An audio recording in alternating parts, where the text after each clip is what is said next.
हम पूछते हैं, इतना सख्त पहरा होने के बावजूद ऐसा हुआ कैसे? कैसे कोई शहंशाह पर हमला करने की हिमाकत कर पाया? क्या यही है तुम्हारी मुस्तैदी? अदगर साहब,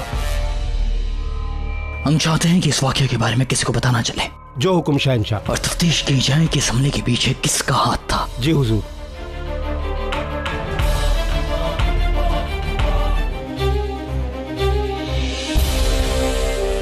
अदगर साहब, जो बात हम आपसे करने जा रहे हैं वो सिर्फ हम दोनों के बीच में रहनी चाहिए। आप यकीन कर सकते हैं शहंशाह, फरमाइए। हमने बहुत सोचा और एक सवाल हमारे जहन में आया कि इतनी बड़ी फौज के बावजूद क्या कोई भी दुश्मन हम पर हमला करने की हिमाकत कर सकता है? कि सिपाही की नजर में आए बगैर हमारे इतने करीब पहुंच सकता है? नहीं शहंशाह। अदगर साहब, हमें अंदेशा है कि इस हमले के पीछे किसी अपने का हाथ है। अपनी नजर मुस्तैद रखें और बिना किसी की नजर में आए ये मालूम करें कि वो कौन गद्दार है जिसने हम पर हमला किया। जी हुजूर।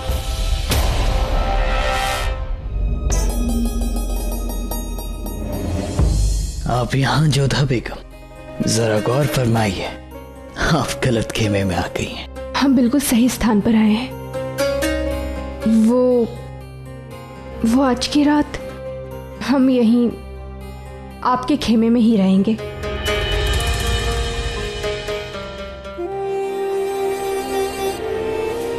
भला, आज पहली बार किसी ने शहंशाह को हुक्म दिया है और आप ये हुक्म टाल भी नहीं सकते हैं।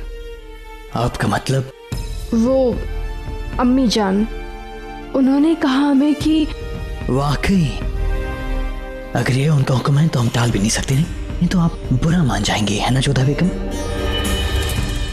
खैर, हमारे खेमे में हम आपका इस्तकबाल करते हैं। मैं आपके साथ अपना खेमा बांटने में कोई गुरेज नहीं।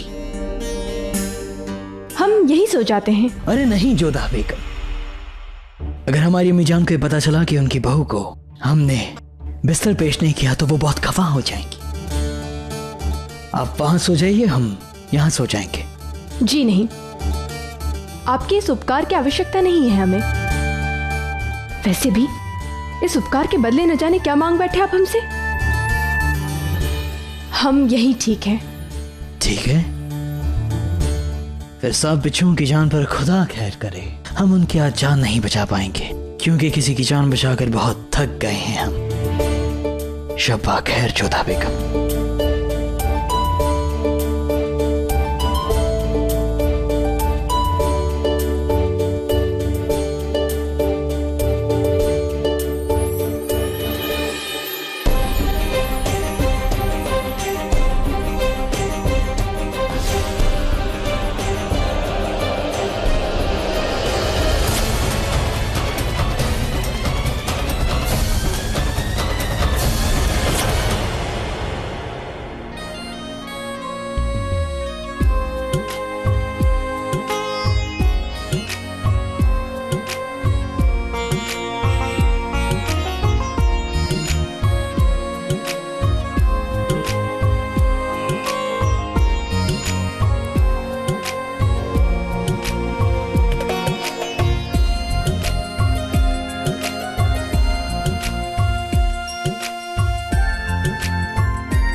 इन्होंने दिया क्यों बुझा दिया?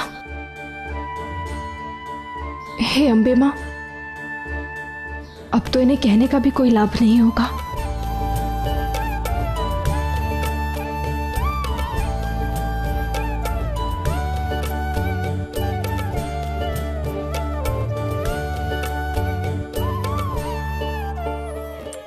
खमागणी हुकुम, शहंशाह अपने कुटुंब के साथ पहुंच चुके हैं।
जोधा,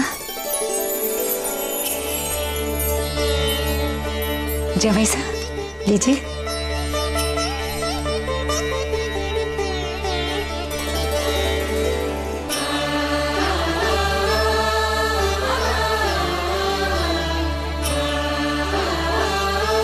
हमारी बेटी और जवाई साहब पहली बार हमारी ड्योढ़ी पर पधारे हैं। यह हमारे लिए बहुत बड़ी बात है शहंशाह। आइए।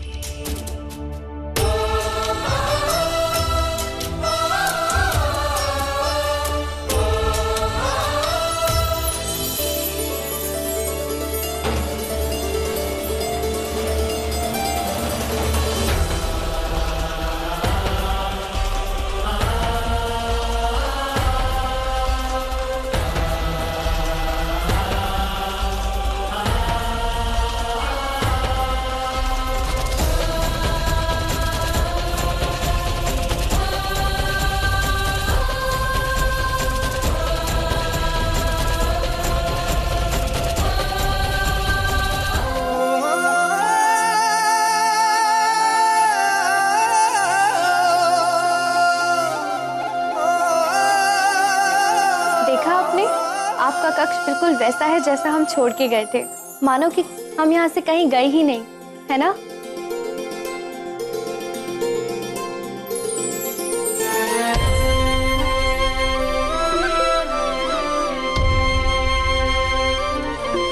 यही तो मायके का सुख होता है, भीतर पैर रखते ही शांति मिल जाती है, कुछ नहीं बदलता वहां पे।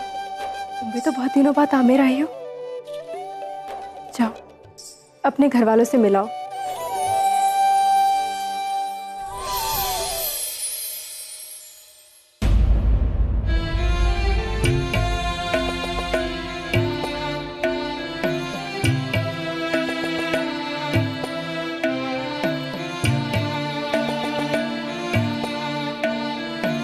जोधा, हमारी बच्ची।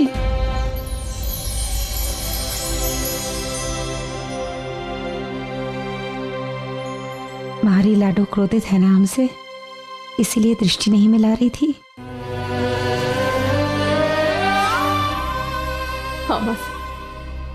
हम आपसे क्रोधित हैं, जिस पे सबसे ज्यादा विश्वास हो। यदि संकट के समय वही मां मुंह फेर ले तो बेटी का मन तो टूटेगा ही ना। पर इस सभा में आपने हमें अपने साथ ले जाने के लिए मना कर दिया था। आगरा भी हमसे मिले बिना चली गई आप। ऐसा कौन सा गुनाह किया था हमने जिसका इतना बड़ा दंड दे रही है हमें?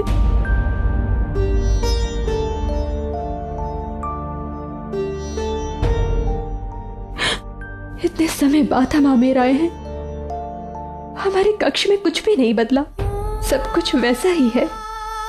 पर आप बदल गई हैं मासा। हमें अपने साथ आमेर नहीं आने दिया आपने। एक पल भी सोचा है हम पर क्या बीती होगी? तुमने सोचा कि हम पर क्या बीती होगी? एक माँ पर क्या बीती होगी? माँ को बेटी के विवाह के बाद बहुत सोचना पड़ता है। ससुराल में यदि कोई परेशानी आए, इसका मतलब ये नहीं कि तुम मायके लौटाओ। उस समय अगर हमने तुम्हारा साथ दिया होता तो हम स्वयं तुम्हारा संबंध तोड़ देते शहंशाह से। हमारी बात समझा करो मारी लाडो। जब तुम माँ बनोगी तब तुम समझोगी एक माँ की पीड़ा।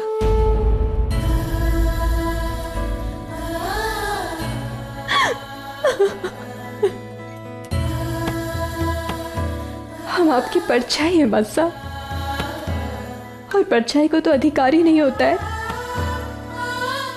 कि देह से अपनी दृष्टि फेर सके।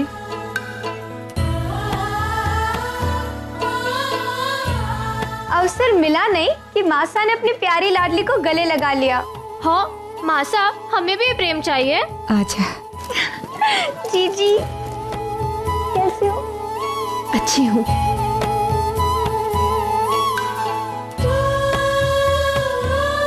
इतनी बड़ी होती जा रही हो, परंतु तुम्हारी ईर्ष्या कम नहीं हुई हमारे लिए। वो झगड़े, वो हट, वो सब आपके साथ ही चला गया था। और जब आप वापस आई हो ना, तो मैं फिर से उस पल को जीना चाहती हूँ। देखा देखा, जब सोचा भी तो केवल अपने बारे में, और हमारा क्या? मासा देखिए ना, जीजी हमें भी आपका जोड़ा चाहिए। हाँ, तुम दोनों के लिए हम आगरा से बहुत सारे कपड़े और गहने लेकर आए हैं। अरे वाह दीदी, अब हमारे साथ चलिए। पहले आप हमें हमारे भेंट दिखाइए। चलिए चलिए, पहले मुझे दिखाना। पर हमें सुंदर दिखना है। जीजा हम छोटे हैं, हमें भी सुंदर दिखाई दीजिए। पहले दोनों को हम दिखाएंगे, एक एक करके दिखाएंगे। ठीक है।